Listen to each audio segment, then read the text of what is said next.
this video, what I want to show is how to wrap a mirror for full print wrap for long-term durability. So again, one of those things where on the other mirror, and I just took footage of this, Carlos wrapped the mirror in one piece with full print film.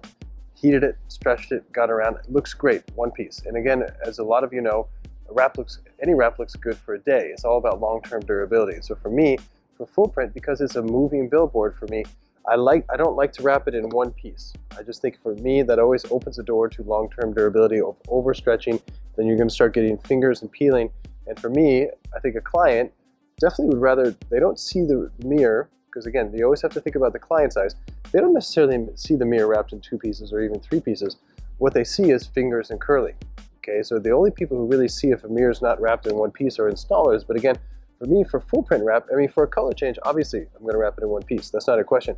But for full print, you always just have to think your first priority is durability, but also seeing through the client's eyes. This is not for Instagram posting, show off your business. This is long-term durability. Just make it good, clean, and solid and durable. So again, what you're going to see in this video is I'm going to take advantage of what I have. And what I have here in this case is I have a textured molding here, and there's a product called Mold and Hold where this cut right here is extremely tight. I can barely get my fingernail in there. To get a nice, good, clean cut in there with full print film, because again, we got 3.3 millimeters of film going on here.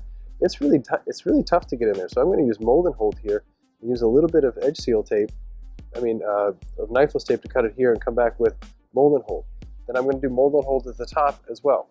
So again, I'm going to take knifeless tape, run a piece here, cover it first with purple. And why do I do this piece first and the backside second is the backside is generally flat. And what this is going to do is the material as it comes around here has a little bit of tension. The chance of it peeling is high. So if I put this piece first and then this piece second, this piece is actually going to hold, the backside piece. So for me, this is 1, 2, and then I'm going to run the knifeless tape and then finish with the Mold and Hold. So again, that's what I'm going to show here. And again, for me, how I got this idea is I live in Amsterdam now, and I watch the Dutch installers when they do fleet wrapping. When they do fleet wrapping, this is how they wrap mirrors, because again, they want to guarantee the wraps on for long term. Again, they're not wrapping for color change, they're wrapping for full print, and that's what I want to show here. So let's get to it. So in this mirror, I asked Carlos to wrap it in one piece with full print film and wrap it as if he's kind of like a beginner intermediate. So basically what he's doing, he's trying to do it right, or what he's told is right, is try to wrap it in one piece so it looks like paint. But while he's wrapping around, notice how it kind of whitened at the top, so he got the front part kind of purpley. It all looks glassy, but it used tons of heat, so it looks good for now, but it's going to look terrible in a day or even a week when it starts to shrink back on the mirror. But again, front part is purple, but as he gets to the edge, it starts to whiten. He's cutting everything to the edge. So again, it looks like paint in the sense that it is 100% purple. So again, that in one way is good because, obviously you want anything to look like paint, but even at the bottom section there, started to whiten again. That's very common with full print film, is as soon as you start to heat, especially on these areas, it whitens, and even there at the base there, it's whitened as well. So again, by pulling at the critical areas, and that just tells you where the hot areas are, is where it whitens. So right there, it whitened at the top, right there, it whitens in the corner there. So again, at all the critical areas, it whitened, and that tells you A, it looks terrible, and B, that tells you that that's where it's going to fail for sure. It got overstretched. So again, it is 100% one piece, but is this going to stay for the long term? No. Does it look good? No. So for me, is this a great way to do mirrors, especially if you're intermediate or beginner? Absolutely not. So what I want to show is, on this side, how to do it for long-term durability. And even if you're an experienced installer, I think this is a very good, straightforward way to do it, because again, even if you wrap it at the edge and you get it with good quality and then, it's purple, there's always that chance of it failing. I don't like anything having a chance of failing when it hits the road. I like everything to be 100% guaranteed. So what I'm doing is I'm setting up this particular mirror with knifeless tape. And again, it's full print film. I can use standard finish line here. These don't have a lot of major curves here, so I don't need to use design line. And what I like about finish line is that strong string doesn't break. So especially if you're intermediate and beginner, this is a good string to use, the finish line.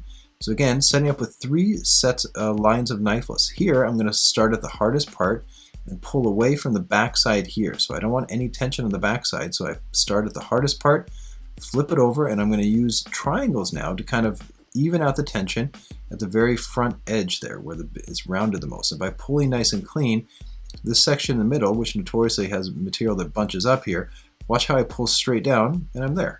So again, by shifting the material away from the middle, it just wraps that middle section there nice and easy. So notice I'm pulling nice and clean here. Again, this material is kind of oversaturated, a little too much ink, and the workspace temperature is good, so haven't had to use any heat here because I can naturally just pull enough and then relax the material down. And once I have glass, only then do I squeegee. So I have glass and I just simply squeegee it to the edge. Do I need to take it all the way to the edge? No, I just need to take it to the knifeless tape. So again, I take it to the knifeless tape at the top, I pick it up and I feed it into the knifeless tape at the bottom. Again, very minimal tension there because I pulled cold. Hard to overstretch the material cold.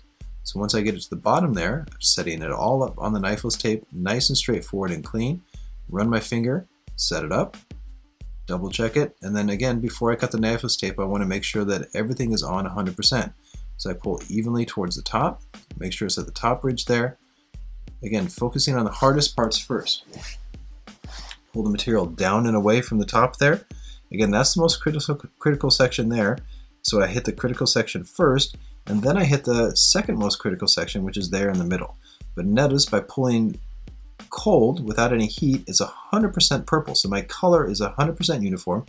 Did I stretch it? Yes. But did I overstretch it? Absolutely not. So again, I have the quality of the print. But is there some tension on the edge? Yes, which is why I'm going to cut it away with the knifeless tape. So I'm backing all the edges up a little bit. So I run my finger, seal the deal, and again, this is a back section. I got the material cut away. And again, I'm obviously pulling the knifeless tape in sequential order of how I put it on so I don't cut the strings. Cut the top, pull the filament out, nice and clean, and then I do the same thing at the bottom. Fold, hold the fold, and pull. Very clean, pull clean and straight, pull the material away, all the filament comes out, and again, never leave the filament because the filament is not good to leave under the film. Once I pull the filament out, then I always do the corners first. A little bit of heat now just to kind of seal the edge. So again, it doesn't make the material pull up on itself or retract or get small. I just want to make sure I relax it to the edge there. So again, do the angle first, come back, give it a little kiss of heat just to relax it before I squeegee. Very important just to let the material kind of settle on the edge there. So even though I got there with some tension, you just want to relax it at the final edge there before you seal the deal. So again, notice I have a gap at the bottom, top, and on the back side. So again, the only little part that I have to cut with my knife now is the gap between the molding there. And here I'm not going to open the mirror and wrap deeper behind there. It goes about another 1/4 inch under there. This is a full print wrap. As long as I cut on the side of the molding, have this super symmetrical, that's as far as you need to go. So now, before I put the other backside piece in this case it's going to be green because I like that two-tone technique, is here I'm going to run knifeless tape again, and just running the edge of the knifeless tape so it's super symmetrical. I have about 1/8 of an inch overlap. And here I'm just coming in with the scrap, but what I really want to emphasize here is relief cuts. Okay, I'm not going to grab my heat gun and just start willy-nilly pulling the film and jamming it in. I'm doing the flat part first. Once I get it to the flat part, fully covered, I make my first relief cut. And now it's just about a series of relief cuts and kind of managing the film onto the flat area. So I did the big section in the middle, on the back side here towards the molding there. And I pull with glass and I'm pulling cold. By pulling cold, the green stays green and doesn't whiten. Very important to emphasize there. So make another relief cut there once I'm close. Make sure that the knifeless tape doesn't get behind the film. And again, just pulling with glass, nice and even, using the triangle technique there. Forming it on with my finger and the squeegee when I need to. Again, just kind of setting up to this bottom portion here. Making another relief cut so it just relaxes into the base, nice and clean. And again, very good clean break here to cut on here. So I set it up with my fingernail or squeegee here.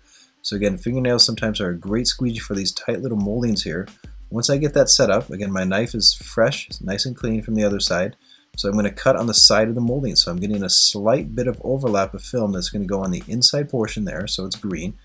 Once I make the cut there, very careful not to keep on cutting there because I don't want to cut the molding. So once I've set up there, I set up the next edge. So again here, no need to tuck it in there because I'm going to come back with mold and hold there. So I'm just going to cut on the side of the molding and tuck it in. So again, it might come up a little short, but the mold and hold will fill that in later. You'll see that in a second. So again, making another relief cut there and just pulling away this excess film. Once I cut it away, you want to come back in with a micro squeegee here because it's such a tight little edge there. Normal squeegee won't get it fully sealed, micro squeegee will. So again, make sure you have the right tools on hand, especially when you get to mirrors because they have nice tight edges. So again, the micro squeegee pays off a lot. Once I cut that away, nice and clean, watch, I just pull with glass and again, pulling cold. No need to break out the heat here. So I'm just getting it to the edge of the knifeless tape there on this back section. Once I get it to there, it's bridging a little bit, so I make another relief cut. Okay, The relief cut is the heat gun. The relief cut is what's relaxing the film. Heat gun usually relaxes it, but the heat gun can overstretch it and make the film whiten. Relief cuts don't do this. So once I get the material there, I get it just formed in. Again, fingers are great squeegees for this little tricky area. And most of the time, this back section is flatter than this. This is a particularly curvy one. But regardless, again, I can nail it with relief cuts. I'm just getting it to the knifeless tape there, forming it nice and clean. And again, I'm trying to do this in real time just so you can see that this doesn't take that much time to do. Plus, for me as an installer, I think it looks good because I got green and purple there. A lot of vehicles have rubber molding on this back section anyway, so this looks like a normal car. But for me, what I'm loving about it, first and foremost, is I know for sure that this is good quality. The green is green, the purple is purple, there's no whitening. But for me, long-term durability is my #1 priority, and I know for sure I've gotten to the edges so far, and that overlap especially has absolutely no tension. I'm cutting just clean enough on the backside, super nice. You see the nice, good, straight, symmetrical line back there. If you notice now, what I'm doing on the portion that's by the front of the mirror, where the molding is I'm adding mold and hold, and you can either use matte black or you can even use like a purple or green stripe here. Don't have to use mold and hold.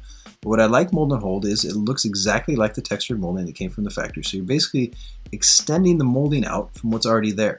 And what I like about it is it's holding the material on. So notice I cut the material away. I'm not wrapping the mold and hold on the molding.